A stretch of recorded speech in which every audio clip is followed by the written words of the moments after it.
വിശുദ്ധ മത്തായി എഴുതിയ സുവിശേഷം അദ്ധ്യായം 7. അന്യരെ വിധിക്കരുത്. വിധിക്കപ്പെടാതിരിക്കാൻ നിങ്ങളും വിധിക്കരുത്. നിങ്ങൾ വിധിക്കുന്ന വിധിയാൽ തന്നെ നിങ്ങളും വിധിക്കപ്പെടും.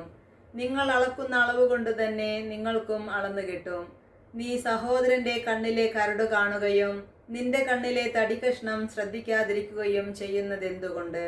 അഥവാ നിന്റെ കണ്ണിൽ തടികഷ്ണം ഇരിക്കെ സഹോദരനോട് ഞാൻ നിന്റെ കണ്ണിൽ നിന്നും കരടെടുത്തു കളയട്ടെ എന്ന് എങ്ങനെ പറയും?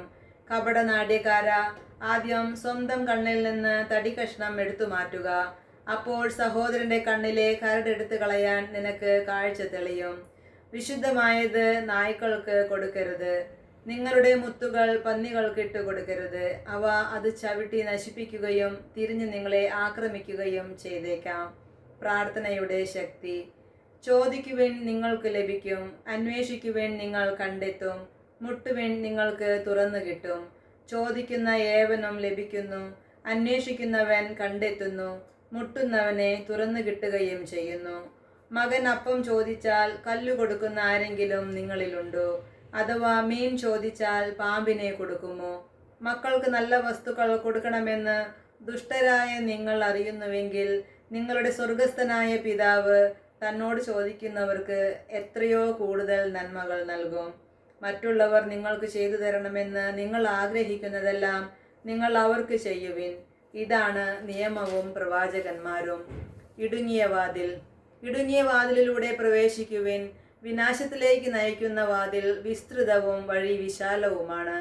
അതിലെ കടന്നു പോകുന്നവർ വളരെയാണ് താനും.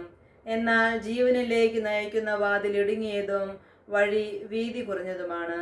അത് കണ്ടെത്തുന്നവരോ ചുരുക്കം. വ്യാജ പ്രവാചകന്മാർ. ആടുകളുടെ വേഷത്തിൽ വരുന്ന വ്യാജ പ്രവാചകന്മാരെ സൂക്ഷിച്ചുകൊള്ളുവിൻ. ഉള്ളിൽ അവർ കടിച്ചു ചീന്തുന്ന ചെന്നായ്ക്കളാണ്. ഫലങ്ങളിൽ നിന്ന് അവരെ മനസ്സിലാക്കാം.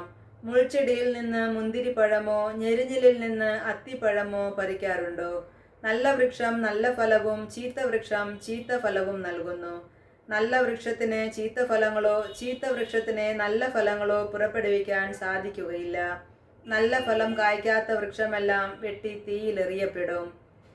അവരുടെ ഫലങ്ങളിൽ നിന്ന് നിങ്ങൾ അവരെ അറിയും. യഥാർത്ഥ ശിഷ്യൻ. കർത്താവേ കർത്താവേ എന്ന് വിളിച്ചപേക്ഷിക്കുന്നവനല്ല, എൻ്റെ സ്വർഗസ്ഥനായ പിതാവിൻ്റെ ഇഷ്ടം നിറവേറ്റുന്നവനാണ് സ്വർഗരാജ്യത്തിൽ പ്രവേശിക്കുക. അന്ന് പലരും എന്നോട് ചോദിക്കും, കർത്താവേ കർത്താവേ, ഞങ്ങൾ നിന്റെ നാമത്തിൽ പ്രവചിക്കുകയും നിന്റെ നാമത്തിൽ പിശാചുകളെ പുറത്താക്കുകയും നിന്റെ നാമത്തിൽ നിരവധി അത്ഭുതങ്ങൾ പ്രവർത്തിക്കുകയും ചെയ്തില്ലേ? അപ്പോൾ ഞാൻ അവരോട് പറയും, നിങ്ങളെ ഞാൻ ഒരിക്കലും അറിഞ്ഞിട്ടില്ല. അനീതി പ്രവർത്തിക്കുന്നവരെ, നിങ്ങൾ എന്നിൽ നിന്നും അകന്നു പോകുവിൻ. എൻ്റെ ഈ വചനങ്ങൾ ശ്രവിക്കുകയും അവ അനുസരിക്കുകയും ചെയ്യുന്നവൻ പാറമേൽ ഭവനം പണിത വിവേകമതിയായ മനുഷ്യനെ തുല്യനായിരിക്കും. മഴ പെയ്തു, വെള്ളപ്പൊക്കമുണ്ടായി, കാറ്റൂതി, അത് ഭവനത്തിന്മേൽ ആഞ്ഞടിച്ചു, എങ്കിലും അത് വീണില്ല. എന്തുകൊണ്ടെന്നാൽ അത് പാറമേൽ സ്ഥാപിതമായിരുന്നു.